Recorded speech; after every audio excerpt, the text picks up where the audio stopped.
여수도심 사택부지에 대규모 아파트 개발을 추진하고 있는 롯데케미칼과 하나솔루션이 아파트 장사를 한다는 비판을 받고 있습니다. 그룹 건설사를 살리기 위해 티켓 시비에도 아파트 개발을 강행하고 있다는 지적입니다. 광주와 전남 지역에 이틀 동안 계속된 집중호우는 호우특보 해제와 함께 잦아들었습니다. 비가 그치는 일요일 오후부터 본격적인 무더위가 시작되고 다음 주에는 열대야와 폭염이 나타나겠습니다. 기상이변에 따른 예측 불허의 집중호우로 지하차도에 대규모 침수 피해가 우려되고 있는 가운데 인공지능을 활용한 최첨단의 지하차도 침수 예방 시스템이 광주 시내 지하차도에 도입되고 있습니다. 공공시설을 지을 때는 장애인이나 노약자들이 안전하게 이용하도록 DF, 즉 장애물 없는 생활환경 인증을 받아야 합니다. 그런데 인증이 늦어지며 주요한 공공건물 건립 사업이 수개월 넘게 늦어지고 있습니다. 시청자 여러분 안녕하십니까? KBC 8시 뉴스 시작합니다. 여수도심 알짜배기 사택부지에서 아파트 개발을 추진하고 있는 롯데케미칼과 하나솔루션이 그룹 차원에서 아파트 장사를 한다는 비판을 받고 있습니다. 그룹 건설사를 살리기 위해 티켓 시비 속에서도 아파트 개발을 강행하고 있다는 지적인데요. 박승현 기자가 취재했습니다. 사택부지 재개발에 나선 롯데케미칼과 하나솔루션의 아파트 공급 계획 물량은 5,700세대, 분양 금액만도 2조 원에 육박할 것으로 추정됩니다. 막대한 개발 이익이 보장된 이 사업에 롯데와 하나는 그룹 계열 건설사를 투입할 것으로 알려졌습니다. 건설 경기 악화로 위기에 내몰린 그룹 건설사를 위해 아파트 개발 사업을 강행하고 있다는 비판이 나오고 있습니다.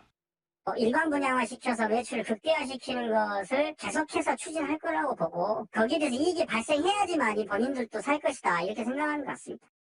특히 대기업이 사회적 공감대 형성 없이 기업 이윤만 쫓는 밀어붙이식의 사업 행태를 보이면서 지역 사회를 무시하고 있다는 지적도 나오고 있습니다.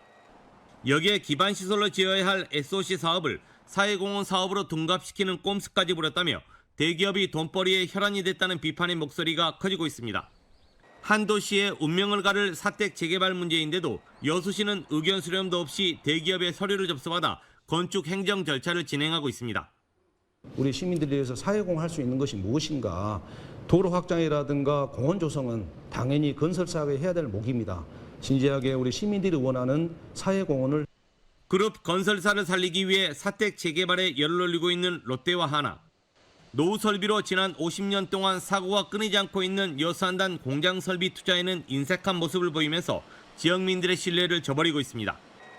KBC 박승현입니다. 와인 수백 병을 불법 수입한 전직 여수상공회의소 회장이 항소심에서도 징역형과 벌금형을 동시에 선고받았습니다. 광주지법 형사 2부는 지난 2016년부터 2019년까지 고가의 외국산 와인 390병을 구매하며 관세 신고를 하지 않거나 타인의 명의로 허위 신고하는 등 관세법 위반 혐의로 기소된 박용아 전 여수상공회의소 회장의 항소심에 징역 4개월에 집행유예 1년과 벌금 2,300만 원을 선고한 1심 판결을 유지했다고 밝혔습니다. 항소심 재판부는 박 씨가 불법 수입 와인을 모두 공적인 용도로 사용했다고 주장했지만 이에 대한 증명이 충분하지 않아 1심 양형이 정당했다고 판시했습니다. 광주와 전남 지역에 이틀 동안 이어졌던 많은 양의 비는 호우특보 해제와 함께 잦아들었습니다. 비는 주말까지 이어지겠지만 비가 그치는 일요일 오후부터 본격적인 무더위가 시작돼 다음 주에는 열대야와 폭염이 나타나겠습니다. 고영민 기자의 보도입니다. 광주와 전남 전 지역에 내려졌던 호우주의보는 오늘 낮 12시를 기해 모두 해제됐습니다. 어제부터 내린 비의 양은 영광 93mm를 최고로 완도 69.8mm, 당진 59.1mm, 광주 29.8mm 등을 기록했습니다. 많은 양의 비가 내리면서 광주와 구례, 완도 등에서는 나무 쓰러짐과 주택 침수 피해 등이 발생하기도 했습니다. 오후에는 대부분 지역에서 비가 그쳤지만 내일 새벽부터 다시 강한 비가 내리기 시작하겠습니다. 비는 광주 전남 전역에 내리겠고 일요일인 모레까지 30에서 80mm가량 내릴 것으로 전망됩니다. 비가 그치는 일요일 오후부터는 본격적인 무더위가 시작되겠습니다.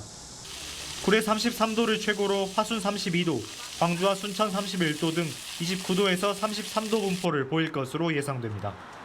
다음 주는 대부분 지역의 낮 기온이 30도를 웃돌겠고 곳에 따라 열대야나 폭염특보도 예상됩니다. 기온이 떨어지지 않아 아침 최저 기온이 25도 내외로 열대야가 나타나는 곳도 있겠습니다. 매우 무더운 날씨가 예상되어 폭염특보 발표 가능성도 높겠습니다. 당분간 장맛비는 내리지 않겠지만 습하고 더운 날씨가 계속되면서 지역별로 소나기가 내리는 곳이 있겠습니다. KBC 고영민입니다. 최근 폭이 좁은 정체전선이 남북을 오르내리며 짧은 시간 많은 양의 비를 쏟아내며 곳곳에서 피해가 잇따르고 있는데요. 예측 불허의 집중호우에 대비해 인공지능을 활용한 지하차도 침수 예방 시스템이 광주 현장에 도입되고 있습니다. 정경원 기자입니다. 지난해 7월 충북 청주시 오송읍 궁평 2 지하차도에서는 계속된 폭우로 500여 미터 떨어진 제방둑이 터지면서 강물이 범람해 지하차도 안에 고립됐던 14명이 숨졌습니다. 최근 기상 변화로 좁은 지역에 짧은 시간 강우가 집중되는 일이 잦아지면서 이 같은 지하차도 침수 위험성도 따라서 커지고 있습니다. 광주시와 인공지능산업융합사업단이 AI를 기반으로 한 지하차도 침수 예측 시스템 실증 지원에 나섰습니다. 광주에 연구소와 공장을 둔 AI 기업은 영산강과 인접해 있는 월출 지하차도 내부와 주변에 접촉식과 비접촉식 수위 센서, CCTV 등을 설치해 실시간으로 수위와 침수 상황을 모니터링하고 있습니다. 특히 AI 딥러닝을 활용해 강수량에 따라 주변 토사 유출과 영산강 범람 가능성 등 위험 요소들이 지하차도 수위에 미치는 영향을 학습시키고 있습니다.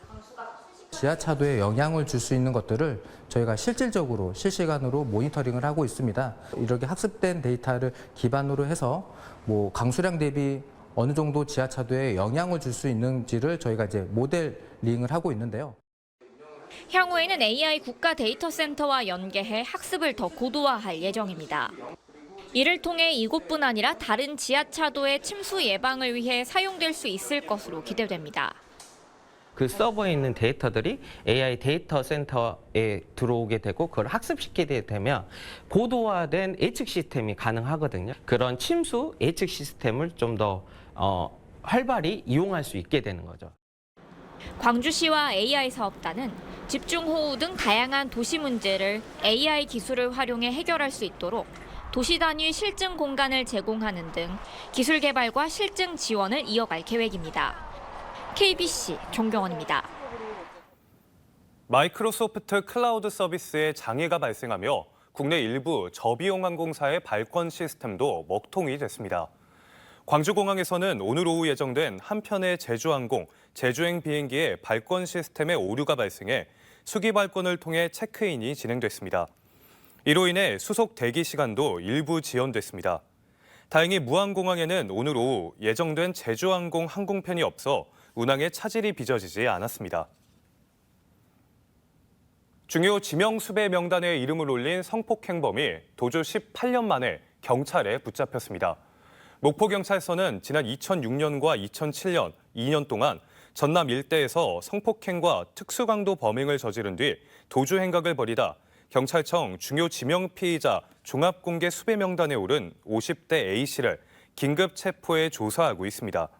공소시효 만료까지 4년을 남긴 A씨는 지난 17일 서울의 한 병원에서 수배 전단을 보고 수상히 여긴 한 시민 신고에 덜미를 잡혔습니다. 광주 지역 소상공인과 소비자 단체들이 배달의 민족 중개수수료 인상에 반발하며 탈퇴를 선언했습니다. 소상공인연합회와 한국외식업중앙회, 라이더 유니온 등은 오늘 광주시의회에서 기자회견을 열고 배민의 수수료 인상은 배달앱에 의존하는 중소상인과 자영업자들의 부담을 가중시키고 외식 물가 상승으로 이어질 것이라고 주장했습니다. 이어 소상공인들에게 부담을 전가하는 배민에 맞서겠다며 시민과 중소상인들에게 배달의 민족 대신 공공 배달앱을 이용해달라고 호소했습니다. 공공건물이나 공중이용시설을 새로 지을 때 장애인이나 노약자들이 안전하게 이용할 수 있도록 배리어 프리, 즉 장애물 없는 생활환경 인증을 받아야 합니다. 그런데 이 배리어 프리 인증이 늦어지며 주요한 공공건물 건립 사업이 수개월 넘게 늦어지고 있습니다. 임경석 기자의 보도입니다.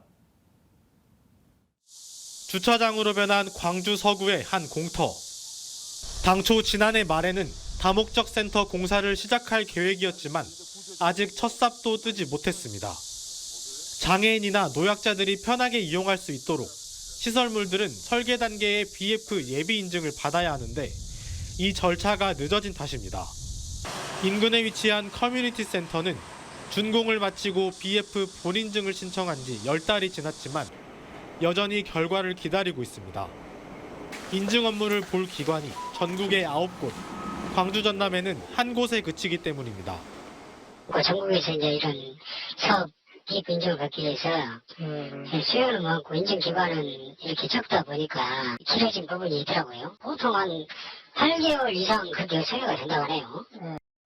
통상 6개월이 소요되던 인증 절차가 이제는 1년 이상 걸리기도 합니다. 대상 시설물도 꾸준히 늘었습니다. 2015년에는 공공시설이 대상이었는데 2021년에는 민간시설과 공원이 포함됐고 2022년에는 여객시설 등으로 확대됐습니다. BF 인증이 늦어짐으로 인해서 공사 기간이 늘어나게 되고 또 예산도 늘어나게 됩니다. BF 예비 인증에 대한 그런 미리 사전에 좀 준비하는 행정이 필요하고요. 시민들의 편의를 증진하기 위해 도입된 제도지만 충분한 여건이 갖춰지지 않으면서 시민들의 불편과 지자체의 부담은 한층 커지고 있습니다. KBC 임경섭입니다. 고등학생에게 진로 진학 정보를 제공하기 위한 2024 광주 진로 진학 박람회가 개막됐습니다. 광주시 교육청은 오늘부터 내일까지 이틀 동안 김대중 컨벤션 센터에서 진로 진학 박람회를 열고 1대1 진학 상담, 모의 면접, 의치학 등 각 계열별 대입 설명회 등의 프로그램을 제공합니다. 전국 130여 개 대학이 참여한 이번 박람회에서 학생들은 다양한 입시 정보를 제공받을 수 있습니다. 제15회 광주 비엔날레 개막이 50일 앞으로 다가온 가운데 서포터즈 발대식이 열렸습니다. 오늘 오후 광주교통문화연수원에서 열린 발대식에 참가한 400명의 서포터즈는 올해로 30주년을 맞이한 광주 비엔날레의 성공적인 개막을 기원했습니다. 판소리 모두의 울림을 타이틀로 열리는 제15회 광주 비엔날레는 오는 9월 7일부터 86일 동안 이어집니다. 전남 신안 지역의 버스 공영제 도입으로 해마다 160억 원의 경제 효과가 발생하고 있는 것으로 분석됐습니다.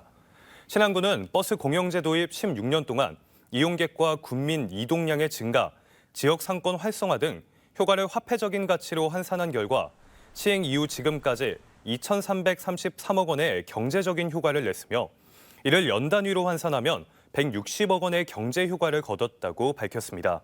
지난해 기준으로 버스 한 대당 재정 지원 규모는 7,200만 원입니다. 국민의힘 김화진 전남도당 위원장은 농림축산식품부를 방문해 지역 현안 예산 확보에 대한 지원을 요청했습니다. 김 위원장은 오늘 송미령 농림축산식품부 장관과 만나 배수관문 교량 종합평가 결과 결함이 발생한 것으로 나타난 진도군 군내지구 국가관리 방조제에 대해 개보수 사업이 신속히 진행될 수 있도록 협력을 요청했습니다. 김 위원장은 또 전남 지역 가축 방역 사업, 농업 용수관리 자동화 시스템, 고도화 사업 등의 필요성을 설명하고 관련 예산을 내년 국비에 반영해달라고 건의했습니다.